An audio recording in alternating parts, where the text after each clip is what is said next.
Bond strength पूछे किसके बीच में, 1s और आपके पास 2s है जी। फिर 1s 2s, 2s और 2p, और फिर किसका जिक्र कर रखा है जी, 3s और मेरे पास क्या है जी, 3p के बारे में। एक आपके पास 2p का ऑर्डर है जी। सबसे पहले जिक्र करते हैं, सबसे पहले आसान वाली बातें कर लेते हैं मेरे पास। इससे दूसरा आपके पास जो डाउट लिखा है, दूसरा डाउट आपके पास लिखा है कि 2p और 2p और मेरे पास 2p 2s और 2s और 2s के बीच मेरे पास बॉन्ड स्ट्रेंथ किसकी ज़्यादा होगी जी। ठीक है जी। बॉन्ड स्ट्रेंथ से पहले क्या पता होना चाहिए, बॉन्ड बॉन्ड आपके पास क्या बोला था आपने, फोर्स ऑफ अट्रैक्शन। अगर केमिस्ट्री की बात करते तो किन्हीं भी दो एटम्स के बीच में हो सकता है, आयंस के बीच में हो सकता था, या किसके बीच की बात हुई थी, मॉलिक्यूल्स के बीच में बात हुई थी। ये पढ़ चुके थे इतनी बात। फिर जो आपके पास बॉन्ड था, बॉन्ड दो तरह के होते थे जी। एक आपने कौन सा बॉन्ड पढ़ा था मेरे पास, कोवलेंट बॉन्ड। दूसरा कौन सा पढ़ा था आपने, आयनिक बॉन्ड। बॉन्ड बनने की ज़रूरत क्यों पड़ी थी, क्योंकि मेरे मॉलिक्यूल को, एटम को या एलिमेंट को क्या गेन करनी थी जी, स्टेबिलिटी गेन करनी थी। और स्टेबिलिटी उसने गेन कैसे की थी, पोटेंशियल एनर्जी को डिक्रीज करके। और पोटेंशियल एनर्जी को डिक्रीज करने के ये दो मेथड थे जी। ठीक है जी। इतना पढ़ने के बाद फिर मास्टर जी ने बताई थी कि जो बॉन्ड फॉर्मेशन होते हैं, जो आपके पास कोवलेंट बॉन्ड बन रहा है, वो किससे बनता था, आपके पास ओवरलैपिंग ऑफ ऑर्बिटल से बनता था जी। ठीक है जी। ओवरलैपिंग ऑफ ऑर्बिटल, जितनी ज़्यादा बढ़िया ऑर्बिटल की ओवरलैपिंग होगी उतनी ज़्यादा मेरे पास बॉन्ड क्या रहेगी जी, बॉन्ड मेरा, बॉन्ड स्ट्रेंथ मेरे पास क्या रहेगी जी, हाई रहेगी। ये बात हुई थी। अब बात थी बॉन्ड स्ट्रेंथ हाई कैसे होगी, किस किस के ऊपर डिपेंड करती है जी। अब इलेक्ट्रॉन मेरा प्रेजेंट कहाँ पर होता था जी, ऑर्बिटल पर, और सारा रोला किसका जी, ऑर्बिटल का। अब मेरे पास क्या है जी, एस ऑर्बिट, एस सब सेल, फिर मेरे पास पी सब सेल, डी सब सेल, और मेरे पास क्या होता है जी, एफ। अब इसके मेरे पास, इसमें मेरे पास एक ऑर्बिटल, इसमें तीन ऑर्बिटल, इसमें मेरे पास पांच ऑर्बिटल, इसमें सात। अब आपको इनके शेप भी पता थे जी। ये मेरे पास कैसा था, स्पेरिकल। ये मेरे पास डम्बल था। ये अपने पास डबल डम्बल। और ये शेप आपके पास कैसे रहती थी, लीफ शेप रहती। अब जो आपके पास बोन स्ट्रेंथ थी वो दो फैक्टर के ऊपर डिपेंड कर रही थी। मैंने बोला था जो आपके पास बोन स्ट्रेंथ है वो डायरेक्टली प्रोपोर्शनल किसके थी, मेरे परसेंटेज ऑफ एक एस करेक्टर के बाद बोली गई थी। ठीक है जी। दूसरा इन्वर्सली प्रोपोर्शनल किसके बोली गई थी, साइज के। ठीक है जी। मतलब जितना साइज छोटा होगा उतना उतनी बॉन्ड स्ट्रेंथ हाँ जी। ज्यादा होगी। और डायरेक्टली प्रोपोर्शनल किसके बोली गई थी जी, डायरेक्शन के जी। ऐसी बातें बोली गई थी। ऐसी बातें बोलने के बाद फिर हम किसकी तरफ चल रहे थे, सुन, इतनी बातें बोली गई थी, बताई गई। जो मेरे पास एस ऑर्बिटल होता है, एस ऑर्बिटल मेरे पास कैसा होता है जी, नॉन डायरेक्शनल होता है, ऐसी कोई डायरेक्शन नहीं होती। लेकिन मेरे पास ये फेज होता था पॉजिटिव नेगेटिव, मेरे पास डायरेक्शनल था। ये मेरे पास क्या मिलते थे, पॉजिटिव पॉजिटिव, ये मेरे पास नेगेटिव नेगेटिव लेके चलते थे। बाकी सारे के सारे मेरे पास क्या होते थे जी, डायरेक्शनल इन नेचर होते थे जी। अब अगर आपके पास कोई डायरेक्शनल क्वांटिटी है, एक आपके पास कौन सी नॉन डायरेक्शनल क्वांटिटी। अब मान लो आप फोकस्ड हो जाए, आप एक डायरेक्शन में जा रहे हो कि हाँ मेरे को यहाँ पर पहुँचना है। अब अगर आप कहीं पर गोल सर्कल में क्या कर रहे हो, चक्कर लगा रहे हो, तो क्या आप यहाँ पर पहुँच जाओगे।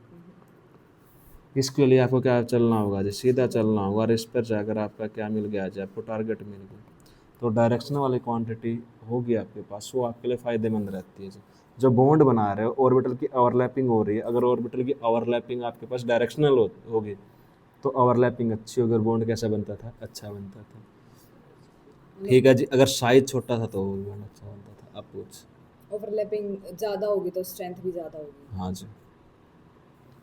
ओवरलैपिंग किस तरह से सिखाई थी, ये मेरे पास पी ऑर्बिटल और ये मेरे पास पी ऑर्बिटल, ये पॉजिटिव पॉजिटिव, नेगेटिव नेगेटिव। जब ओवरलैपिंग हुई थी तो ओवरलैपिंग होने के बाद मेरा रीजन क्या हो गया था जी, इंक्रीज हो गया था। ठीक है जी। ये माइनस, ये प्लस, ये मेरे पास माइनस, ऐसी बातें बताई गई थी। तो अब ये मेरे पास प्लस हो गया, सिग्मा बॉन्ड बन गया, डायरेक्शनल था जी। अब आपका जो डाउट है कौन कौन सा है, मेरे पास एक एस एस ऑर्बिटल ओवरलैप कर रहा है, एक एस पी कर रहा है, और एक मेरे पास क्या है जी, पी पी। सबसे पहले साइज की बात करते हैं जी। अब सारे के सारे मेरे पास कौन से ऑर्बिट के हैं जी, सेकंड ऑर्बिट के हैं। साइज मेरे पास क्या रहेगा सागर, सेम। अब बात दूसरा फैक्टर किसके ऊपर डिपेंड करेगा, डायरेक्शन के ऊपर। एस ऑर्बिटल दोनों मेरे पास कैसे है जी, स्पेरिकल है जी।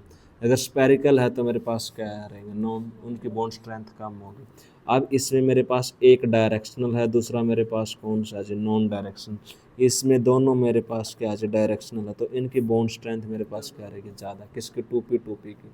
उससे कम किसकी, 2p 2s, और सबसे कम कौन सा आपके पास, 2s क्योंकि मेरे पास नॉन डायरेक्शनल है जी। अब यहाँ पर देखो सबसे ज़्यादा ऑर्डर बॉन्ड स्ट्रेंथ किसकी रहेगी, 1s 2s की रहेगी जी।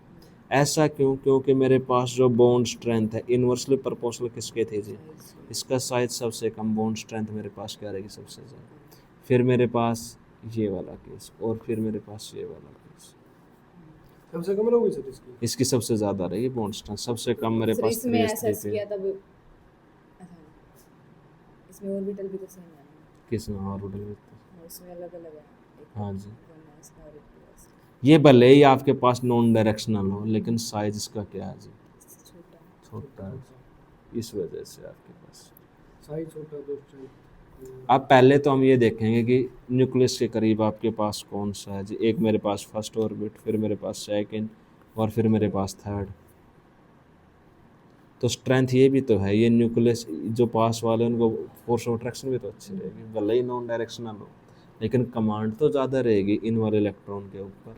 जितनी ज़्यादा फोर्स ऑफ अट्रैक्शन उतना ज़्यादा बॉन्ड स्ट्रांग बनता है मेरे पास। जैसे जैसे मैं दूर जाता जाता हूँ तो मेरे पास जो बॉन्ड स्ट्रेंथ वो क्या होती जाती है, कम होती जाती है, क्योंकि जेड इफेक्टिव कम होता जाता है। अब इस न्यूक्लियस के बीच में और यहाँ पर इलेक्ट्रॉन के बीच में डिस्टेंस के बढ़ने से जेड इफेक्टिव कम होगा, जेड इफेक्टिव कम होने से मेरे पास फोर्स ऑफ अट्रैक्शन कम होगी, तो बॉन्ड स्ट्रेंथ कम होगी। ठीक है जी, आज बात समझ में? इतने दिन बाद से किस तरह डाउट आया है? या पढ़ू थी सर मैं। ओके, हाँ जी, कोई और बात किसी ने पूछनी है? डाइपोल मोमेंट लिखा है। ठीक है जी, पोलैरिटी भी लिखा है इसने, पोलैरिटी ऑफ बॉन्ड। आपके पास हर चीज़ें क्या होती है, डेफिनेशन बाद में पढ़ लें, पहले देखो आपके पास क्या होता है जी। डाई का मतलब आपके पास क्या है जी, दो, ठीक है जी, टू। पोल मतलब आपके पास क्या होंगे जी, आपके पास दो पोल होंगे। पोल अगर मैग्नेट की बात करते तो आपके पास क्या है जी, नॉर्थ पोल, और दूसरा आपके पास कौन सा पड़ता है, south pole, south pole, north pole, और मेरे पास क्या है, साउथ पोल। अब ये मेरे पास डाई है जी। जब हम बात किसकी करेंगे जी, केमिस्ट्री की बात करते हैं, और केमिस्ट्री में हम क्या पढ़ते हैं जी, किसी मॉलिक्यूल के साथ डील करेंगे, उस मॉलिक्यूल में मेरे पास क्या होंगे जी, पोल जनरेट होंगे, डाईपोल। या तो मेरे पास एक साइड पॉजिटिव चार्ज आ जाएगा, या मेरे पास क्या आ जाएगा जी, नेगेटिव चार्ज आएगा। ये पढ़ना कि कब आएगा, कैसे आएगा, सारी चीज़ें अपने को इसके बारे में पढ़नी है जी। ठीक है जी, सबसे पहले डाइपोल पढ़ने से पहले डाइपोल की ज़रूरत ही क्यों पड़ी, ये पढ़ना ज़रूरी है जी। अब इसने बोला कि सबसे पहले से जी आपने कौन सा बॉन्ड पढ़ लिया जी, आपने पढ़ लिया कि कोवेलेंट बॉन्ड जो इलेक्ट्रॉन की शेयरिंग से होता है जी। दूसरा आपने क्या पढ़ा था जी, आयनिक बॉन्ड पढ़ा था। आपने दोनों बॉन्ड पढ़ लिए, और पढ़ने के बाद उसने बोला कोवेलेंट बॉन्ड और आपके पास आयनिक बॉन्ड, ये आपके पास शेयरिंग ऑफ इलेक्ट्रॉन से आपके पास जो बॉन्ड बन रहा था, ये आपके पास कौन सा, जो ट्रांसफ़र ऑफ इलेक्ट्रॉन की वजह से जो बॉन्ड बनता है जी। अब जब ये दोनों बॉन्ड पढ़ लिए गए, तो इन दोनों बॉन्ड के पढ़ने के बाद बोला गया कि जब मेरे पास आयनिक बॉन्ड होता है और कोवेलेंट बॉन्ड होता है, 100% मेरे पास नहीं कोई कोवेलेंट होता, नहीं मेरे पास क्या होता है जी, आयनिक बॉन्ड होता है जी। 100% नहीं आपको क्या मिलेगा जी, कोवेलेंट बॉन्ड मिलता है जी, नहीं 100% आपको क्या मिलेगा जी, आयनिक बॉन्ड मिलेगा जी। एक टाइम के बाद इन दोनों में क्या हो जाती है जी, इंट्रैक्शन स्टार्ट हो जाती है, क्या हो जाता है जी, शेयरिंग स्टार्ट हो जाती है। तो इस बात को नकार दिया गया, मैं इक्विवेलेंट नहीं आएंगे, तो बोला जाएगा जी होगा क्या। अब उसके बेसिस पर चीज़ें आगे बढ़ना स्टार्ट हो जाती। अब वो बोले देखो जी हम पढ़ना स्टार्ट करते हैं। जैसे आपने क्या सुना होगा जी, होमो अटोमिक स्पेसिस सुना होगा जी, कौन सी, होमो अटोमिक स्पेसिस। होमो अटोमिक का मतलब मेरे पास क्या है जी, होमो मेरे पास सेम है, और अटोमिक का मतलब मेरे पास एटम। जब मेरे पास एटम सेम थे जी, तब मेरे पास क्या होगा, ये बात मैंने आपको पहले ही बताई, ये मेरे पास हाइड्रोजन, और ये दो मेरे पास हाइड्रोजन हाइड्रोजन है। ये मेरे पास H2 का मॉलिक्यूल है। H2 का मॉलिक्यूल कैसे बना होगा, हाइड्रोजन का एक इलेक्ट्रॉन और हाइड्रोजन का एक इलेक्ट्रॉन, इन दोनों ने क्या कौन सा बॉन्ड बनाया था हमने वीबीटी के अकॉर्डिंग कौन सा बॉन्ड पढ़ा जी कोवेलेंट बॉन्ड पढ़ा जी कौन सा बॉन्ड जी कोवेलेंट बॉन्ड पढ़ा जी। अब जब इन दोनों के बीच में बॉन्ड बना तो मैंने अब इसकी इलेक्ट्रोनेगेटिविटी पढ़ा चुका हूँ जी इसकी इलेक्ट्रोनेगेटिविटी 2.1 और 2.1 जो बॉन्डेड पेयर इलेक्ट्रॉन रहेंगे एक इलेक्ट्रॉन ये है और मेरे पास एक इलेक्ट्रॉन ये है ये दोनों इन दोनों के पास पास रहेंगे या दोनों बोलेंगे कि देखो जी दोनों बॉन्डेड किस में रहेंगे सेंटर में रहेंगे। इलेक्ट्रोनेगेटिविटी क्या होती है कोई भी एटम इलेक्ट्रॉन को गेन करने की टेंडेंसी होती है वो क्या होती है जी इलेक्ट्रोनेगेटिविटी। ये भी इस बॉन्डेड इलेक्ट्रॉन पेयर को अपनी तरफ खींच रहा होगा ये भी बॉन्डेड इलेक्ट्रॉन पेयर को अपनी तरफ खींच रहा होगा लेकिन दोनों की इलेक्ट्रोनेगेटिविटी सेम होने की वजह से जो बॉन्डेड इलेक्ट्रॉन पेयर सेंटर में रहेगा। ठीक है जी दोनों भाइयों में इक्वल बंटवारा बीच में है जी सारी चीजें। फिर मेरे पास क्या है जी अगर मैं फ्लोरीन फ्लोरीन का जिक्र करता हूँ जो मेरे पास सिग्मा बॉन्ड बनेगा दोनों को इलेक्ट्रोनेगेटिविटी सेम होने की वजह से अब जो बॉन्डेड पेयर रहेगा अब भी मेरे पास क्या रहेगा जी सेंटर में रहेगा क्योंकि दोनों में जोर एक जैसा है जी। ठीक है जी अब किसकी बात करें अब मान लो पारस जैसा एक ही बंदा हो ठीक है जी दोनों एक जैसे हैं जी कोई दिक्कत नहीं है जी होमोटोमिक पारस पारस के बीच में लड़ाई चल रही है जी। ठीक है जी तब तक चीज़ें मेरे पास क्या थी सेम थी। फिर मैंने क्या लिखा मेरे पास F2 लिखा मैं क्या लिख सकता हूँ जी पहले सिंगल बॉन्ड की बात करते हैं जी Cl2 लिख लिया जी ये क्लोरीन और मेरे पास क्या जी क्लोरीन सेंटर में रहेगा। अब इनके ऊपर मेरे पास कोई चार्ज जनरेट होगा जी कोई भी चार्ज जनरेट नहीं होगा जो मेरे पास बॉन्डेड पेयर इलेक्ट्रॉन थे बिल्कुल सेंटर में थे दोनों एक जैसे तो कोई भी चार्ज डेवलप नहीं होगा तो ऐसी स्पीसीज को क्या बोला जाता है जी नॉन पोलर बोला जाता है जी क्या बोला जाएगा मेरे पास नॉन पोलर मॉलिक्यूल है जी। मेरे पास सागर कोई भी पोल जनरेट नहीं हुआ जी नहीं पॉजिटिव नहीं नेगेटिव तो क्या बोला जाता है जी आपके पास नॉन पोलर मॉलिक्यूल। जो आपके पास ऑलमोस्ट जो ऑर्गेनिक के कंपाउंड होते हैं वो भी मेरे पास क्या होते हैं जी नॉन पोलर होते हैं जी क्या होते हैं जी नॉन पोलर क्योंकि ऑर्गेनिक ऑलमोस्ट किससे बनी है आपके पास कार्बन कार्बन से। हाँ अब जो अगर आपके पास सेम स्पीसीज के बीच में कोई पोलैरिटी जनरेट ही नहीं हो सकती क्योंकि इलेक्ट्रोनेगेटिव डिफरेंस आएगा ही। इस कहानी को चेंज किसने कर दिया जब मैंने क्या लिया जी हिट्रो एटॉमिक स्पीसीज क्या जी हिट्रो एटॉमिक स्पीसीज की बात आई जी। हेट्रोटॉमिक का मतलब जब आपके पास एटम क्या हो जाए डिफरेंट डिफरेंट हो तो इसने क्या लिया बोला चलो HF को डिस्कस करते हैं। जब वो HF को डिस्कस करने चला एक हाइड्रोजन का इलेक्ट्रॉन एक किसका फ्लोरीन का अब दोनों के बीच में क्या होगा जी बॉन्ड बन गया जी।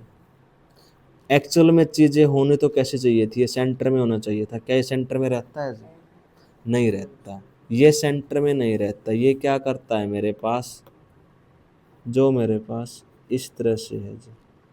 ओके इसकी इलेक्ट्रोनेगेटिविटी की वैल्यू कितनी 4 इसकी इलेक्ट्रोनेगेटिविटी की वैल्यू कितनी। अब इन दोनों में से इलेक्ट्रॉन लेने की पावर किस में ज़्यादा है जी मेरे पास फ्लोरीन में तो ये बॉन्ड मेरा किसकी तरफ शिफ्ट हो जाता है पूरा हाँ जी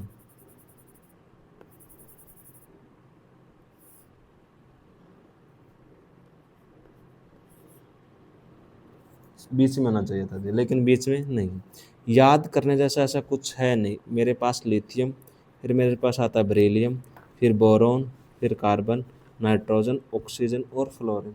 लेफ्ट हैंड साइड से राइट हैंड साइड जाने पर इलेक्ट्रोनेगेटिविटी बढ़ती है या घटती है जी इलेक्ट्रोनेगेटिविटी की वैल्यू क्या होती है जी इंक्रीज होती है जी क्योंकि जेड इफेक्टिव बढ़ रहा होता है और साइज मेरे पास क्या होता है जी घट रहा होता है चार्ज अपॉन मेरे पास क्या होता है जी साइज। अब देखो इसकी वैल्यू मेरे पास क्या जी 4 बस 0.5 कम करता जा 3.5 3 2.5 2 1.5 और 1 जो इसके नीचे आएंगे उनकी इलेक्ट्रोनेगेटिविटी 1 से क्या आएगी जी कम आएगी।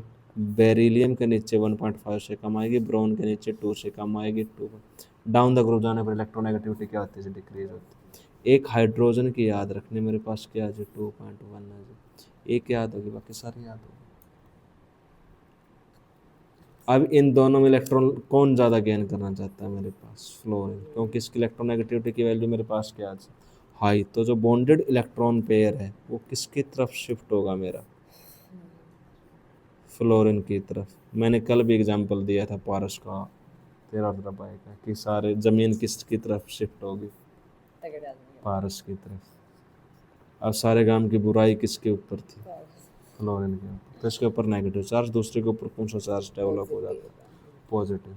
तो अब इसने क्या गेन कर लीजिए, पोलैरिटी गेन कर लीजिए। क्या कर ली, पोलैरिटी गेन कर ली। जब ये पोलैरिटी गेन कर लेता तो एक के ऊपर कौन सा नेगेटिव चार्ज, दूसरे के ऊपर कौन सा पॉजिटिव। तो मेरे पास क्या जनरेट हो गया जी, पोल जनरेट हो गया जी। अब कितने पोल जनरेट हुए, 2 पोल। तो इसको क्या बोला जाता है, डाईपोल बोला गया जी। क्या बोला गया, डाईपोल। अभी हमने मूवमेंट का जिक्र नहीं किया, क्या बोला गया मेरे पास, डाईपोल। अब जो डाईपोल है, एक मेरे पास नेगेटिव है, एक मेरे पास पॉजिटिव है। ये मेरे पास क्या है जी, चार्ज है जी। क्या है मेरे पास, चार्ज। और ये चार्ज एक तो मेरा किस पे, चार्ज पे है।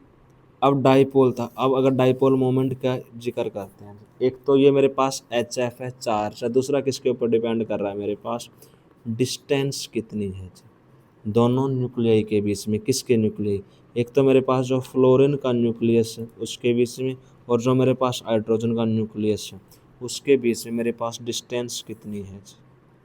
इन दोनों के ऊपर मेरा कौन डिपेंड करता है, डाईपोल मूवमेंट डिपेंड करता है, जिसको किससे रिप्रेजेंट करते हैं, म्यू से रिप्रेजेंट करते हैं। म्यू, म्यू मेरे पास क्या है जी, डाईपोल मूवमेंट है जी। क्या मेरे पास, डाईपोल मूवमेंट। कि मेरे पास डाईपोल की मूवमेंट कैसी होगी, निकालूंगा कैसे, एक वैल्यू कैसे आएगी। वो बोला वैल्यू आपकी किसके ऊपर डिपेंड करती है, चार्ज इनटू डिस्टेंस। चार्ज कौन सा, जो आपका डेवलप हुआ जी दोनों। दूसरा आपके पास डिस्टेंस क्या जी, ये मेरे पास inter nuclear distance between the 2 atom है जी। Inter nuclear distance between the 2 atom. अगर मैं एच एफ का जिक्र करता हूँ तो किसके बीच में, एच और एफ के दोनों न्यूक्लियस के बीच में डिस्टेंस। इसकी यूनिट मेरे पास क्या होती है जी, डिवाई क्या होती है, जिसकी यूनिट होती है जी, किससे रिप्रेजेंट करते हैं, डी से। इतनी आई बात समझ में, किस किस के ऊपर डिपेंड करता है, चार्ज और डिस्टेंस। चार्ज को मैं किससे रिलेट कर सकता हूँ, इलेक्ट्रोनेगेटिविटी से। जितना ज़्यादा मेरे पास इलेक्ट्रोनेगेटिविटी होगी और जितनी ज़्यादा मेरे पास क्या रही होगी जी, डिस्टेंस, उतना ही ज़्यादा मेरे पास क्या रहा है, मूवमेंट। इतनी बात आई समझ में, ठीक है जी।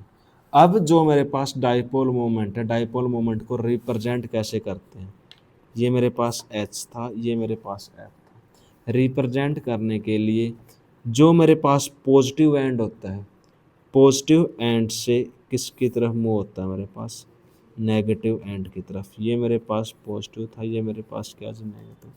ये मैं क्या रिप्रेजेंट करता हूँ, मेरे पास डाईपोल मोमेंट की मेरे पास डायरेक्शन होगी। ये एंड मेरा कौन सी तरफ रहेगा, पॉजिटिव की तरफ।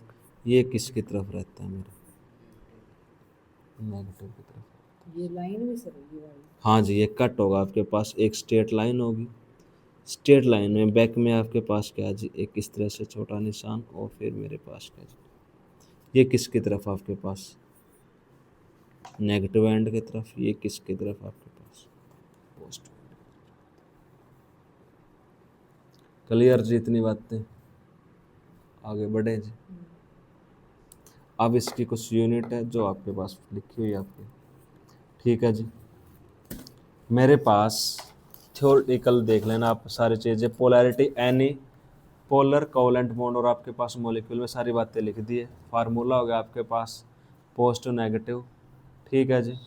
फिर मेरे पास जो 1D किसके इक्वल लिखा है इसने, 1 × 10 की पावर 18 ESU आपके पास। ये कौन है मेरे पास, 1D -18 लिखी,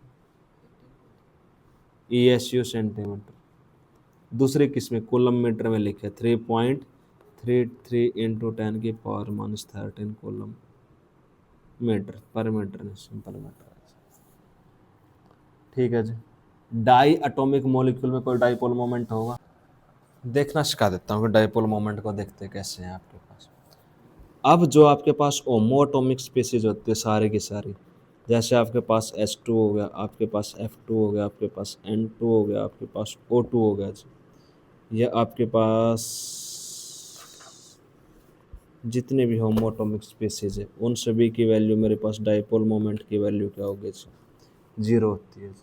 ऐसी जैसे मेरे को डाइपोल मोमेंट की वैल्यू निकालनी पड़े। मास्टर जी ने वेक्टर करा दिया। हाँ वेक्टर क्या होता है जी? Vector quantity. इसमें डायरेक्शन भी होता है डायरेक्शन भी और आपके पास क्या हो जी? मैग्नीट्यूड भी हो। इसका रिजल्टेंट भी सिखा दिया होगा जी। दो वेक्टर क्वांटिटी का रिजल्टेंट निकालना सिखाया होगा जी। अब मेरे पास मैंने बोला कि मेरे पास कुछ इस तरह के थे जी। एक और मेरे पास ये दो चीज़ें मेरे पास एक इस तरह से जा रही एक इस तरह से जा रही है। मतलब एक्स डायरेक्शन में जा रही है एक मेरे पास वाई डायरेक्शन में जा रही है। एक्स और वाई का रिजल्टेंट क्या रहेगा जी? ये वाला एक्स और वाई डायरेक्शन का रिजल्टेंट मेरे पास क्या रहेगा? एक चीज़ पड़ी है वेक्टर में कि मेरे पास पारस इस साइड जा रहा था और मेरे पास सागर किस साइड जा रहा था?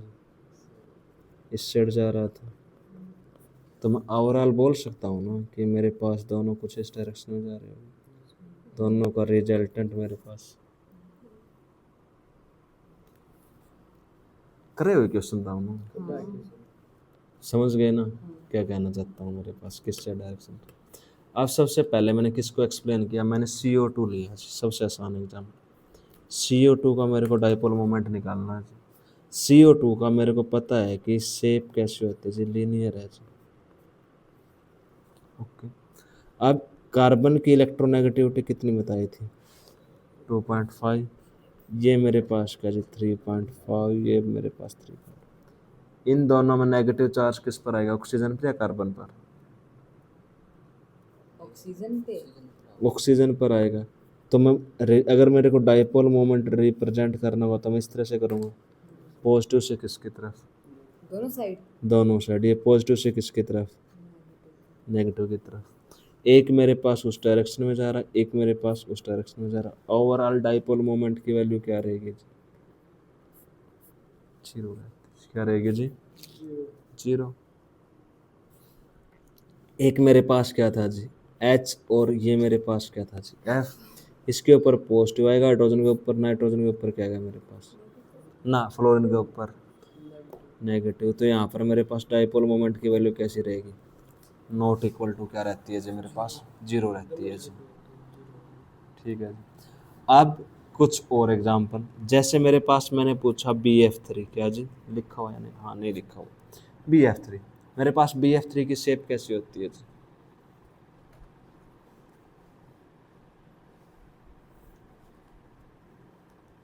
BF3 की शेप बता दो। BF3 oh my God. sp2 तो हाइब्रिडाइजेशन है। ट्राइगोनल प्लेनर आपके पास, ट्राइगोनल प्लेनर बना दो। ये मेरे पास sp2, अगर sp2 है तो ट्राइगोनल प्लेनर है। ट्राइगोनल प्लेनर हमने इस तरह से रिप्रेजेंट करते हैं। लवी यार समझ रहा। ये बोरोन, ये फ्लोरीन, ये फ्लोरीन, ये फ्लोरीन। डाइपोल मोमेंट रिप्रेजेंट करना जी। मेरे पास फ्लोरीन के ऊपर नेगेटिव चार्ज आएगा, इसके ऊपर क्या आएगा? पॉजिटिव। पहले मैं इसको इस तरह से रिप्रेजेंट कर सकता हूँ कि पॉजिटिव से किसकी तरफ जाएगा जी? नेगेटिव की तरफ। ठीक है सागर, ये पॉजिटिव से, हाँ, डाइपोल मोमेंट की डायरेक्शन। तो ओवरऑल मेरे पास इस डायरेक्शन, हाँ जी, इतना आसान है जी, ऐसे टॉपिक है। ये मेरे पास पॉजिटिव से किसकी तरफ जाएगा जी? नेगेटिव की तरफ। डाइपोल मोमेंट मेरा ओवरऑल क्या आएगा जी? 0। इस डाइपोल मोमेंट से मेरे पास ये डाइपोल मोमेंट क्या हो जाएगा? कैंसिल हो जाएगा। तो आपको बताना होता है कि डाइपोल मोमेंट 0 होगा, नॉट इक्वल टू 0। बस ये बताना होता है। यही बताऊंगा आज। इसने CCl4 लिख रखा जी। क्या लिख रखा है? CCl4 की बात है जी। ये मेरे पास क्या जी? CCl4। CCl4 कैसा होता है? टेट्राहेड्रल या टेट्राहेड्रल। टेट्राहेड्रल। मेरे पास हाइब्रिडाइजेशन क्या रहेगी इसकी? sp3। sp3। धन्यवाद। sp3 तो मेरे पास क्या जी? टेट्राहेड्रल। इसकी तो बाद में बात करेंगे। डाइपोल मोमेंट म्यू 3 लिखा है इसने, म्यू 1 म्यू 2 म्यू 3 म्यू 4 हर एक बॉन्ड के लिए, ठीक है। अलग अलग को रिप्रेजेंट करना। अलग, बट मुझे एक बार आगे म्यू 1, इसका डाइपोल मोमेंट इसने क्या बोलते हैं, म्यू 1 बोल दे, इसका म्यू 2 बोल दे, इसका म्यू 3 बोल दे, मतलब रिप्रेजेंट कर रखा है थीटा 1 थीटा 2 sp3। अब इसकी वैल्यू 0 आएगी, नॉन जीरो, ये हाँ जी, ये मेरे पास क्या है जी, ये कार्बन, ये कार्बन, ये मेरे पास क्या जी क्लोरीन, ये मेरे पास क्लोरीन, ये मेरे पास क्लोरीन, और ये मेरे पास क्या जी क्लोरीन। पॉजिटिव से किसकी तरफ, नेगेटिव की तरफ, पॉजिटिव से नेगेटिव, पॉजिटिव से नेगेटिव, पॉजिटिव से नेगेटिव। ये रिजल्टेंट मेरा क्या जी अपवर्ड, ये रिजल्टेंट मेरा क्या जी, वैल्यू मेरे पास क्या होगी जी, किसकी वैल्यू, डाइपोल मोमेंट। SiCl4 क्या जी 0, CH4 क्या 0, CO2 क्या 0, CS2 क्या 0, PCl5 क्या, कैसे 0, PCl5 0 हाँ सच। पहले मेरे को PCl5 की शेप बना दो। अगला पॉइंट करा दिया, polarity of any polar covalent bond और molecule is measured in term of dipole moment. दूसरा पॉइंट भी होगा, for measured of extents of polarity Pauling introduce the concept of dipole moments, and the product of positive or negative charge and distance between two poles is called dipole moment। Mu किसके equal, q into d, charge into distance. Dipole moment कैसी quantity है, vector quantity, जिसके पास magnitude भी और direction भी। Direction of dipole moment is represented by arrow pointing from electron positive to electron negative, जो हमने आपको सिखा दी किस तरह से रिप्रेजेंट करते हैं। 1d की वैल्यू बताती। डाइपोल मोमेंट डायटोमिक मॉलिक्यूल के लिए क्या होगा मेरे पास, किसके ऊपर डिपेंड करता है, इलेक्ट्रोनेगेटिव डिफरेंस के ऊपर डिपेंड करता है, वरना ऑलमोस्ट क्या रहता है होमोटोमिक के लिए 0, पॉलीएटॉमिक वेक्टर सम के इक्वल। सिमेट्रिकल ज्योमेट्री के लिए डाइपोल मोमेंट की वैल्यू 0, बेंजीन के लिए, नेफ्थलीन के लिए, डाइफिनाइल के लिए वैल्यू 0। पापा लगा था हमने। PCl5 को देखते मेरे को पता चला 5 valence shell, valence shell 5 electron, 5 monovalent के, 2 मेरे पास 5, और मैंने लिखा था जी sp3d। sp3d का मतलब ट्राइगोनल बाई पिरामिडल बनता है। ट्राइगोनल बाई पिरामिडल को रिप्रेजेंट हमने किस तरह से कर, बीच में हमारा कौन होगा जी फास्फोरस, यहाँ पर क्लोरीन रहा हुआ, यहाँ पर क्लोरीन, ये क्लोरीन, ये क्लोरीन, और ये मेरे पास ये क्लोरीन।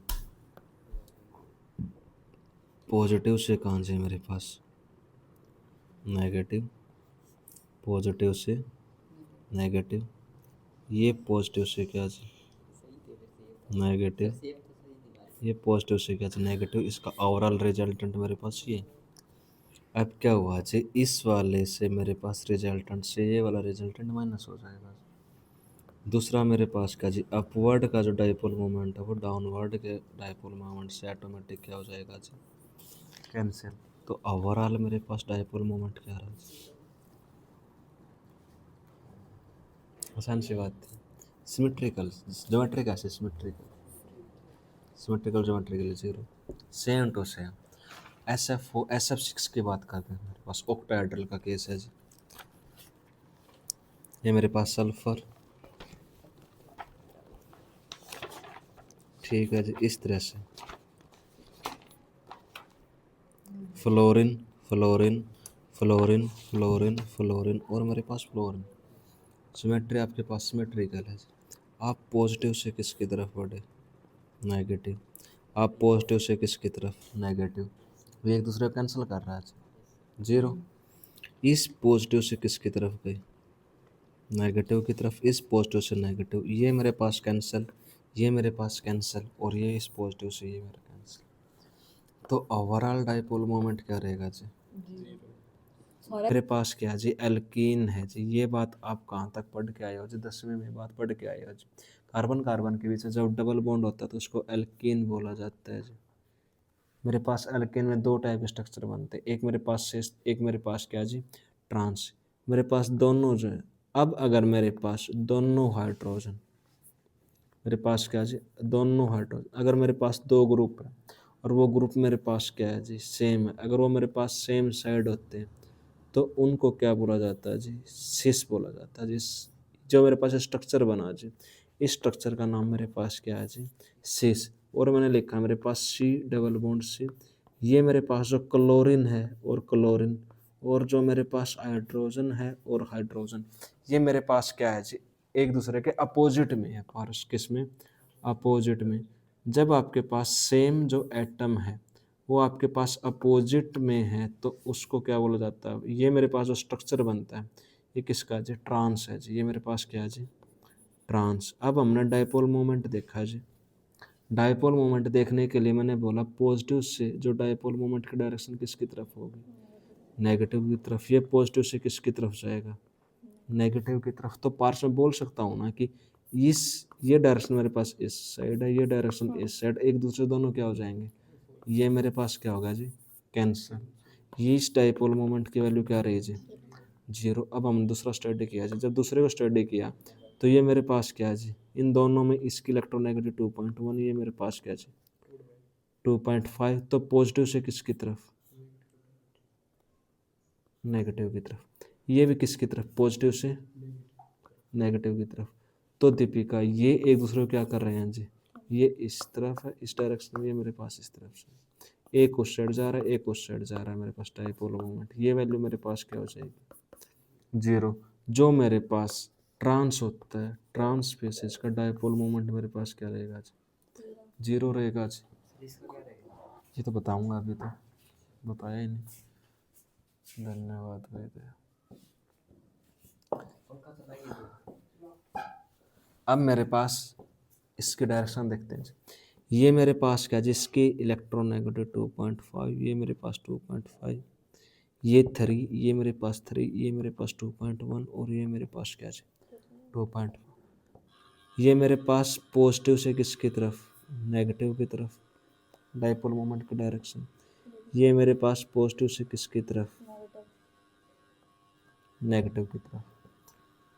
अब ये मेरे पास क्या जी, पॉजिटिव से नेगेटिव, और ये मेरे पास पॉजिटिव से क्या जी, नेगेटिव। ये डायरेक्शन में मेरे पास क्या है जी, डायपोल मोमेंट का रिजल्ट है डाउनवर्ड। और ये भी ओवरऑल मेरे पास क्या रहता है जी, डाउनवर्ड ही रहता है। तो यहाँ से जो मेरे पास डायपोल मोमेंट की डायरेक्शन आएगी जी, क्या आएगी, नॉन जीरो आएगी जी। क्या आएगी मेरे पास, नॉन जीरो। ठीक है जी, आई बात समझ में।